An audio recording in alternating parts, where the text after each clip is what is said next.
Paz do Senhor, tudo bom? Eu sou Ronaldo Jesus e este é o meu canal. Então, você que está aí acompanhando os vídeos, espero que você também acompanhe esse. E você que caiu aqui de paraquedas, espero que você ouça essa palavra até o final. E se você gostar, pode curtir, mas só se gostar. Amém? Eu quero aqui compartilhar uma palavra que tem como título Abraão versus o jovem rico. E o texto base para esta palavra se encontra no livro de Lucas, capítulo 18, versículo 25, que diz o seguinte: É mais fácil entrar um camelo pelo fundo de uma agulha do que entrar um rico no reino de Deus. Amém? Então, o episódio que fala sobre o jovem rico trata da vida eterna. Ela pode ser encontrada nos evangelhos sinóticos de Mateus, Marcos e Lucas. Mateus 19, 16, Marcos 10, 17 e Lucas 18, 18, que nós acabamos de ler aqui. E muitos devem conhecer a história do jovem rico. E para quem não conhece, eu vou tentar aqui fazer um resumo geral sobre a história do jovem rico.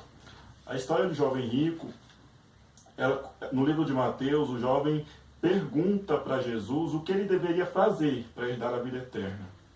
Que tipo de atitude ele deveria tomar? Primeiro, Jesus recomenda que ele obedecesse os mandamentos. Até aí tudo bem. Ele fala que ele estava observando. Só que o detalhe é que Jesus ele não mandou observar, ele mandou obedecer. Então, você vai ver um pouco mais atrás, no capítulo 10, versículo 25, do mesmo livro de Lucas, quando um chefe da lei pergunta para Jesus a mesma coisa, o que ele deveria fazer para herdar a vida eterna. E então Jesus ele fala para ele, os mandamentos e a lei, como é que você observa?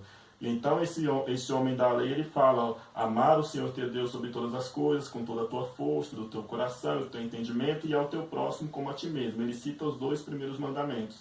E então Jesus fala, é isso mesmo, vá, faça isso e viverá. Porém, esse doutor da lei, ele não estava tão interessado em saber como herdar a vida eterna igual a esse jovem rico. Porque os doutores da lei, eles queriam confrontar Jesus. Este jovem rico realmente estava interessado em ser salvo. Porém, quando ele descobre que ele precisaria vender tudo para poder dar aos pobres e seguir a Jesus, ele vê que esse é um preço muito alto a se pagar. E, na verdade, Jesus ele cita os mandamentos abaixo, mas deixa o principal para aquele rico poder se analisar. E qual era o principal mandamento? O primeiro, amar a Deus sobre todas as coisas. Então, quando nós amamos a Deus sobre todas as coisas, por mais que nos doa, nós abrimos mão para poder fazer a vontade de Deus. Já no Evangelho de Marcos, após o jovem se recusar a obedecer Jesus, Jesus diz, quão dificilmente entrarão nos céus os que têm riquezas. Marcos 10, 23. E no Evangelho de Lucas, a reação de Jesus foi uma das frases mais conhecidas, pois é mais fácil passar um camelo pelo fundo de uma agulha do que um rico entrar no reino de Deus. E a expressão buraco de uma agulha tem sido interpretada como um portão em Jerusalém, que abria após o portão principal se fechar de noite. E um camelo só podia entrar quando ele se despisse de toda a bagagem, e ainda assim tinha que agachar. Então muitos interpretam essa passagem com esse portão. Quando o portão principal se fechava, havia um portão lateral que era estreito, onde não se podia passar carregando muitas bagagens. Por isso que Jesus disse que era mais fácil entrar no camelo, porque o camelo para entrar ele só poderia entrar sem nada, sem bagagem nenhuma, e ainda assim espremido. E ainda assim Jesus fala que era mais fácil um camelo entrar do que um rico entrar no reino de Deus, porque é muito difícil para um rico abrir mão daquilo que tem pelo reino de Deus. Mas não há comprovação sobre esse portão lateral, é apenas uma interpretação.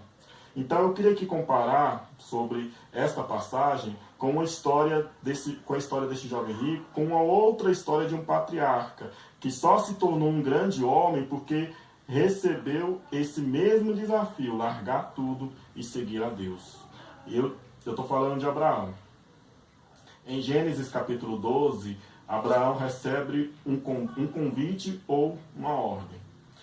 sai da tua terra, da tua parentela. E ele prontamente obedece. Mas aí você pode dizer, mas o que essa história tem a ver com a história do jovem rico? Abraão saiu da sua terra, da sua parentela, mas levou tudo.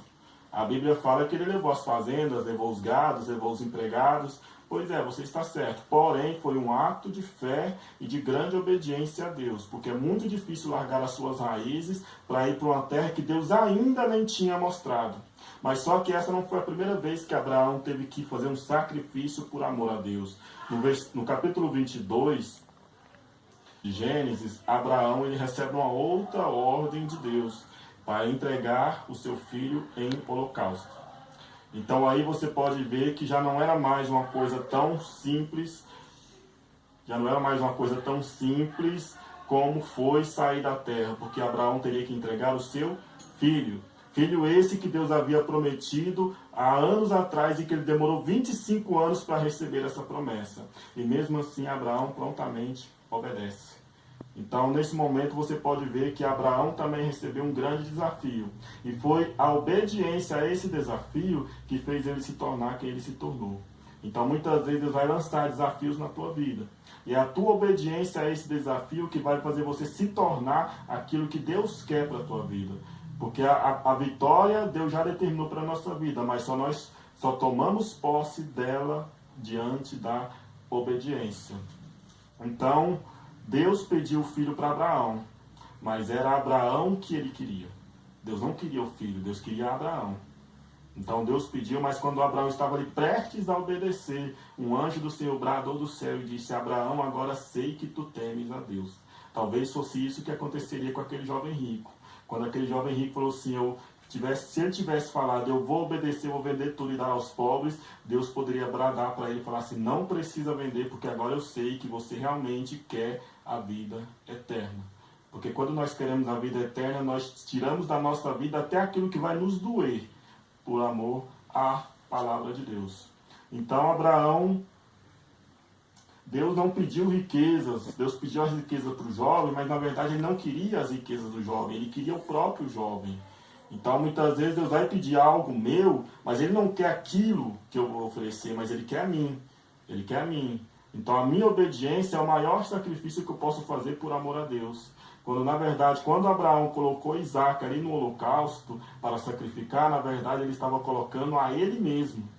E é isso que nós devemos fazer, nós nos colocar como oferta para Deus, que essa é a maior oferta que agrada a Deus. O que Abraão sempre soube, e que talvez o jovem rico não sabia, era que por mais que abramos mão de tudo para seguir a Deus, não estaremos, na verdade, abrindo mão de nada, porque tudo que nós precisamos é de Deus. E para encerrar, eu queria citar aqui uma passagem muito conhecida, que se encontra lá no livro de Mateus, capítulo 6, do versículo 19 ao 21, que diz assim: Não ajunteis para vós tesouro na terra, onde a traça e a ferrugem consomem, e onde os ladrões minam e roubam. Mas ajunteis para vós tesouro no céu, onde nem a traça e nem a ferrugem consomem, e onde os ladrões não minam e não roubam. E no versículo 21 diz o seguinte: Porque onde estiver o teu tesouro, aí também estará o teu coração. Eu quero te fazer uma pergunta. Onde é que está o teu tesouro? Eu quero dizer para você que abra mão de tudo, mas não abra mão de Deus na sua vida. Abra mão de tudo, mas não abra mão de Deus. Nós muitas vezes temos abrido mão de Deus pelas outras coisas. E Deus abriu mão de tudo por amor a nós. Que nós possamos fazer o mesmo por amor a Ele. Que Deus abençoe a sua vida.